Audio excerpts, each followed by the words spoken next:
다 함께 사도신경으로 우리의 신앙을 고백하겠습니다.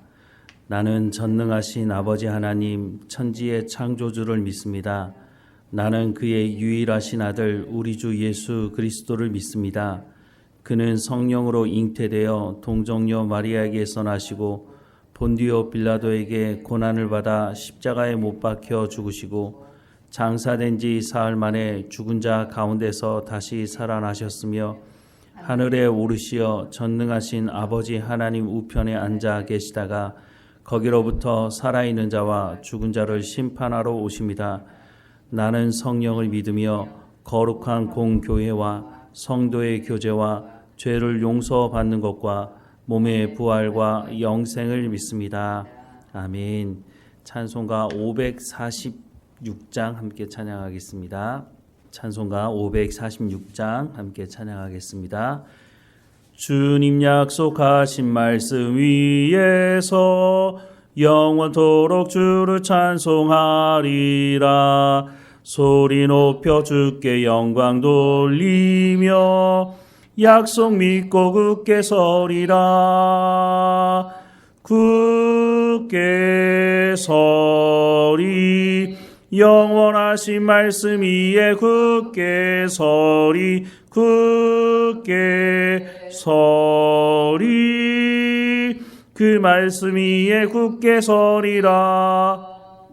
주님 약속하신 말씀 위에서 세상 염려 내게 엄습할 때에 용감하게 힘써 싸워 이기며 약속 믿고 굳게 서리라. 굳게 서리 영원하신 말씀 위에 굳게 서리. 굳게 서리 그 말씀 위에 굳게 서리라.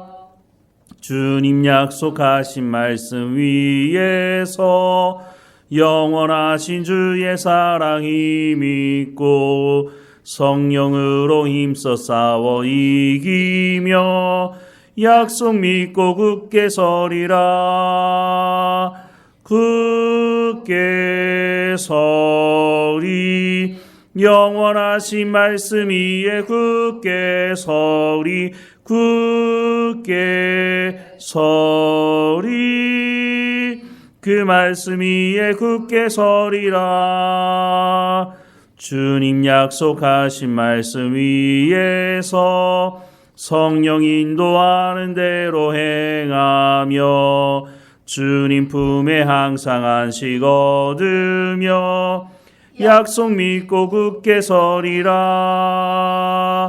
굳게 서리 영원하신 말씀 위에 굳게 서리. 굳게 서리 그 말씀 위에 굳게 서리라. 아멘. 오늘 하나님께서 우리에게 주시는 말씀은 로마서 8장 1절에서 11절까지 말씀입니다. 로마서 8장 1절에서 11절까지 말씀 우리 함께 읽겠습니다.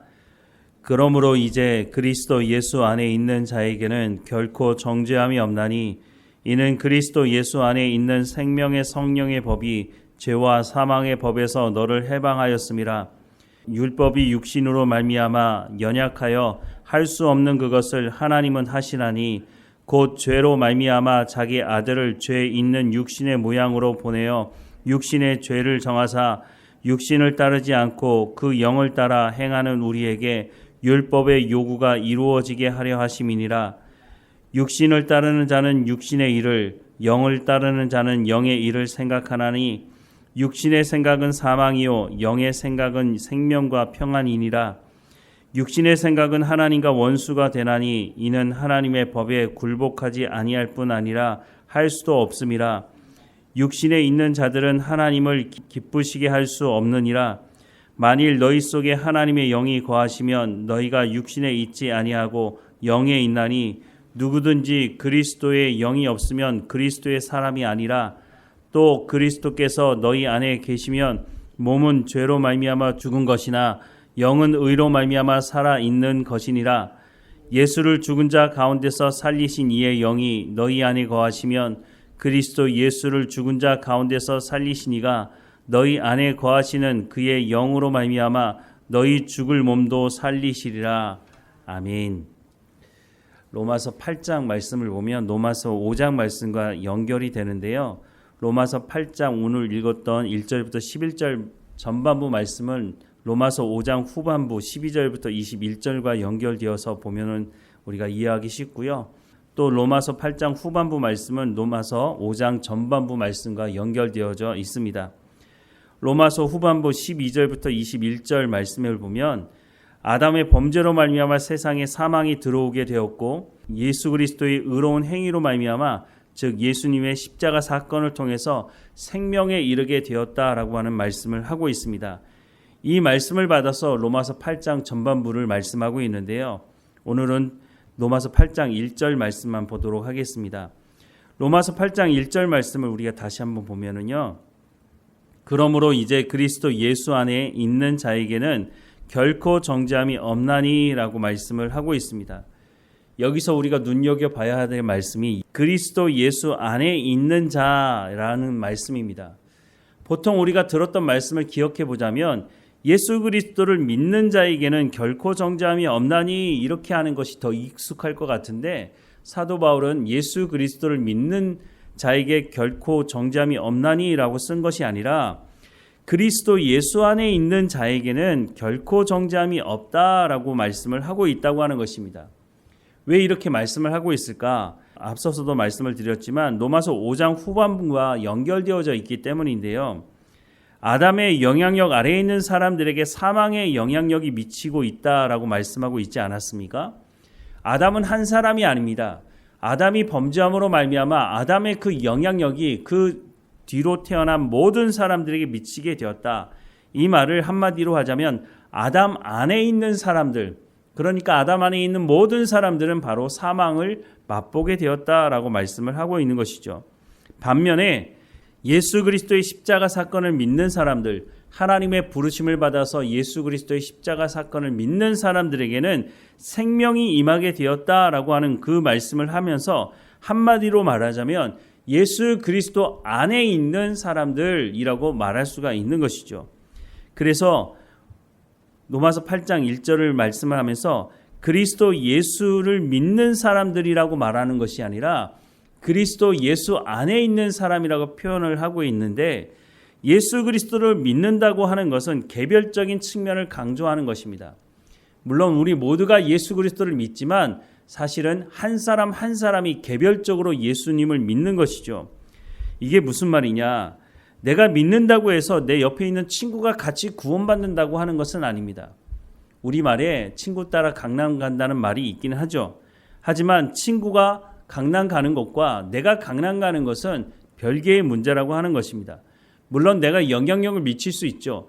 내가 예수 믿는 삶을 온전히 살아가면 예수 믿는 사람들은 저렇게 살아가는구나. 나도 저렇게 살아가고 싶다라고 하는 영향력을 줄 수는 있지만 내가 구원받았다고 해서 내 친구도 함께 구원을 덤으로 받을 수 있는 것은 아니라고 하는 것입니다. 그러니까 예수 그리스도를 믿는다고 하는 것은 개별적인 문제라고 하는 것이죠. 하지만 그리스도 예수 안에 있다고 하는 것은 물론 그리스도 예수 안에 나도 있고 내 친구도 있고 내 이웃도 있고 내 가족도 있고 이렇게 해서 개별적으로 있다고 할 수는 있지만 사실은 개별적인 표현이라기보다는 연합적인 의미를 강조하고 있는 것이 그리스도 예수 안에 있다라고 하는 표현이라고 하는 것입니다. 우리가 예수님을 믿음으로 말미암아 의롭다 칭함을 받았다고 하는 것은 중요한 것입니다. 우리가 예수님을 믿음으로 의롭다 칭함을 받지 않고는 하나님과 연합된 관계를 이룰 수가 없는 것입니다. 예수님께서 십자가에서 화목제물이 되신 이유가 뭡니까? 우리의 죄를 용서하시고 하나님 앞에서 우리를 의롭다 칭하기 위해서 예수님께서 화목제물이 되신 것 아닙니까? 그런데 예수님께서 화목제물이 되신 최종적인 목적이 우리를 의롭다 하시기 위한 것이 최종적인 목적이 아니라는 것입니다. 우리를 의롭다고 칭한 그 이유가 무엇이냐? 하나님과 우리 관계가 죄로 말미암아 깨져 있었기 때문에 그 죄의 문제를 해결하고 우리를 의롭다 칭하심으로 하나님과 화목된, 하나님과 온전한 회복된 관계를 이루기 위해서, 그래서 우리를 의롭다 칭하시기 위해서 십자가 위에서 죽으셨다라고 말씀하고 있는 것입니다. 그러니까 예수님께서 십자가에서 죽으신 최종적인 목적이 뭐라고요?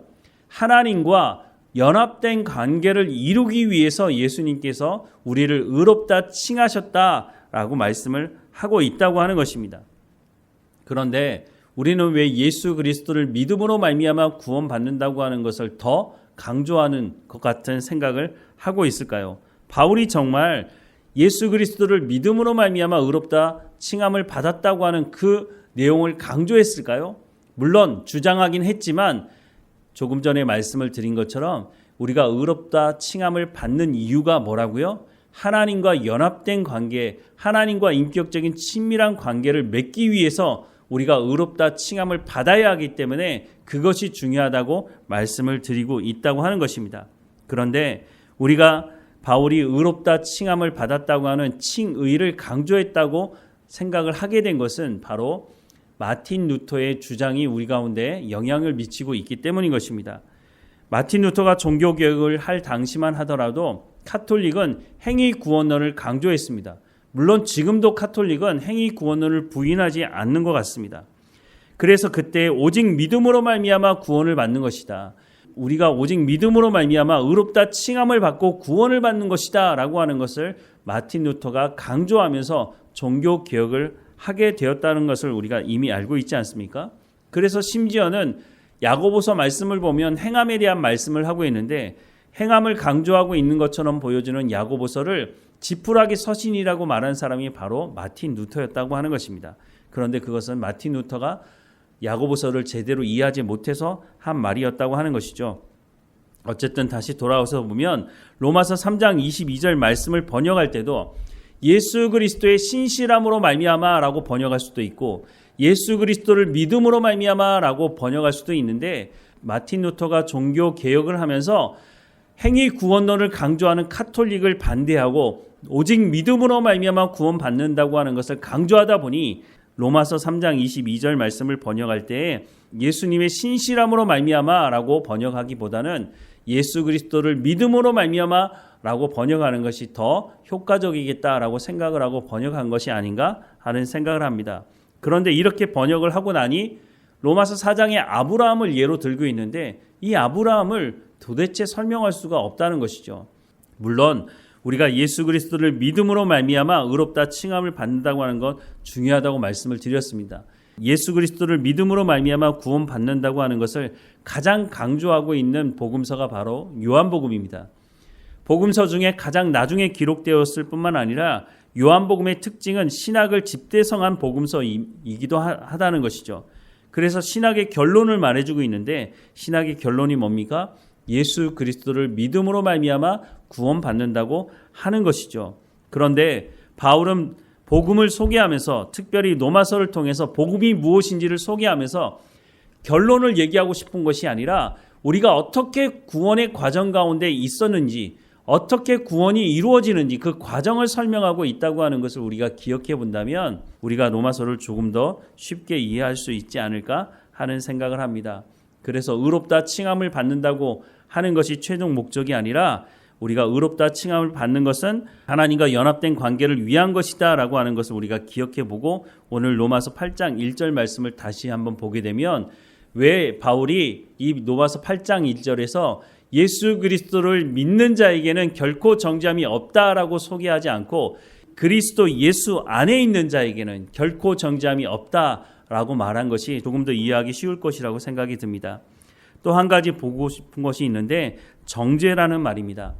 성경을 읽다가 정죄라는 말 많이 들어본 것 같은데요. 신약 성경에 딱 3군데에서 사용하고 있습니다. 오늘 본문 8장 1절에서 사용하고 있고요. 5장 후반부에서도 이 말씀을 사용하고 있는데 5장 16절 말씀에 보면 또 이 선물은 범죄한 사람으로 말미암은 것과 같지 아니하니 심판은 한 사람으로 말미암아 정죄에 이르렀으나 은사는 많은 범죄로 말미암아 의롭다 하심의 이름이니라 라고 말씀하고 있고 또 18절 말씀에 보면 그런즉 한 범죄로 많은 사람이 정죄에 이른 것 같이 한 의로운 행위로 말미암아 많은 사람이 의롭다 하심을 받아 생명에 이르렀느니라 라고 말씀을 하고 있습니다. 정죄가 없다라고 하는 것 무슨 의미인지는 아시겠죠? 우리가 죄에 거하고 있다. 그래서 사망에 이를 수밖에 없다. 그 말을 하고 있는 거죠. 그러면 8장 1절을 시작하면서 그리스도 예수 안에 있는 자에게는 생명을 얻게 되었다. 이렇게 말하면 더 쉬울 것 같은데 왜 굳이 정죄가 없다라고 하는 표현을 쓰고 있는 건가? 그것은 로마서 7장의 말씀에 율법이 하는 기능에 대해서 말씀을 하고 있기 때문입니다. 율법의 기능이 뭐라고 말씀을 드렸습니까?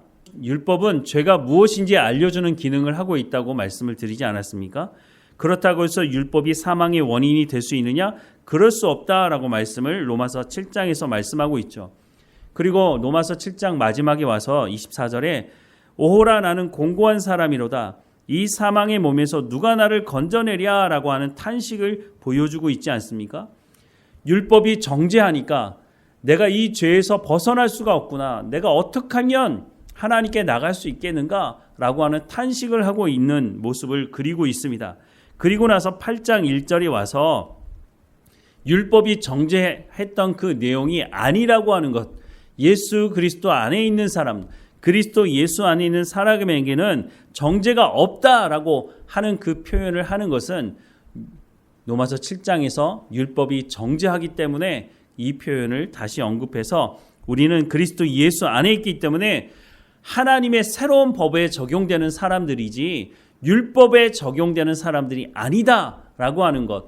율법이 우리가 죄인이라고 정죄하고 있는데 우리는 더 이상 예수 그리스도 안에 있기 때문에 의롭다 칭함을 받은 사람들이지 정죄를 받는 사람이 아니다라고 하는 것을 강조하기 위해서 그리스도 예수 안에 있는 자에게는 정죄가 없다라고 말씀을 하고 있다고 하는 것이죠.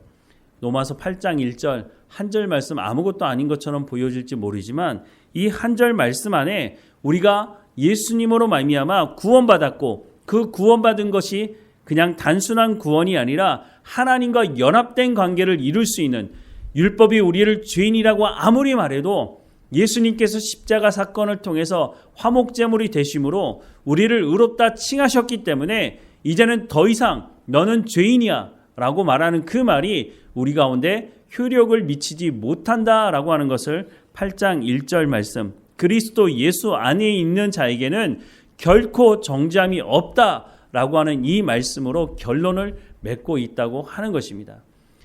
우리가 구원받은 이 구원이 얼마나 놀라운 것인지를 다시 한번 설명해 주고 있다고 하는 것입니다. 우리가 구원받은 백성으로 우리 모습을 보면서 그래 나 같은 죄인이 뭘 하겠어?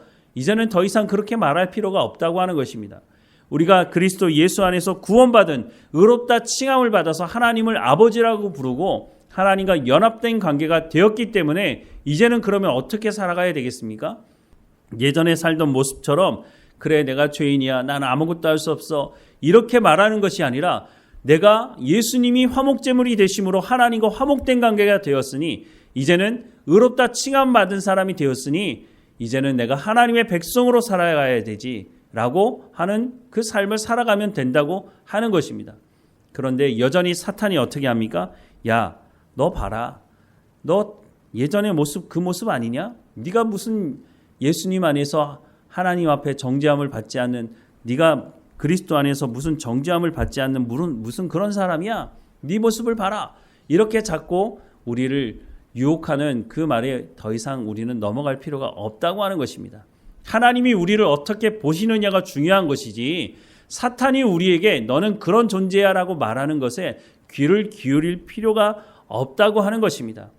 우리가 예수님을 믿었다고 하는 것이 얼마나 놀라운 은혜인지를 로마서를 통해서 우리가 제대로 깨닫고 들어야 한다고 하는 것입니다. 교만하며 살아가라는 말이 아닙니다. 우리가 어떤 자리에서 구원받았는지 이미 로마서 앞부분에서 말씀하고 있지 않습니까? 하나님과 원수된 관계였던, 하나님으로부터 심판을 피할 수 없는 그런 자리로부터 우리가 구원받았다고 하는 것을 잊지 말아야 하겠지만 우리가 예수님을 통해서 구원받았다면 정죄함이 없으니 이제는 담대하게 하나님의 백성다운 삶을 살아가야 한다라고 하는 것을 말씀해주고 있다고 하는 것을 우리가 기억하고 잊지 말아야 할 것입니다. 오늘도 우리가 삶을 살아가는 현장에서 우리가 하나님의 백성다운 삶을 살아가기를 주님의 이름으로 축원합니다. 기도하겠습니다. 사랑하는 하나님, 우리가 그리스도 예수 안에서 결코 정죄함이 없다고 말씀하시니 감사합니다. 하나님께서 이렇게 말씀하시니 우리가 다시 정죄함 가운데로 돌아가지 않도록, 우리가 다시 죄 가운데 빠져서 허덕이는 삶을 살아가지 않도록, 하나님과 원수된 관계 속에서 살아가지 않도록 이제는 하나님 안에서 연합된 관계로 하나님을 아버지라 부르고 하나님 안에서 구원받은 백성으로 살아가도록 부름받았으니 우리가 이제는 그에 합당한 삶을 살아갈 수 있도록 은혜를 허락해 주옵소서. 사탄이 여전히 우리를 유혹하고 우리의 옛사람의 모습을 들추어내면서 너는 이런 사람이야 라고 말을 하지만 하나님이 그렇게 말씀하지 않으시는데 우리가 사탄의 말에 귀를 기울일 필요가 어디 있습니까? 하나님, 우리가 성경의 말씀에 귀를 기울이게 하시고 하나님의 말씀에 우리가 집중하게 하셔서 우리가 하나님의 말씀에 합당한 그리스도인으로 살아갈 수 있도록 오늘도 성령의 충만함으로 우리의 삶을 주관하시고 인도해 주옵소서. 하나님, 어느 곳에 있든지 하나님의 백성다운 삶을 살아가게 하셔서 세상 사람들이 우리의 삶을 통해서 하나님께 영광을 돌릴 수 있는 삶이 될 수 있도록, 성령의 열매를 맺는 삶이 될 수 있도록 우리의 삶을 주관하시고 인도해 주옵소서. 우리의 삶의 모든 문제를 하나님 앞에 내려놓습니다.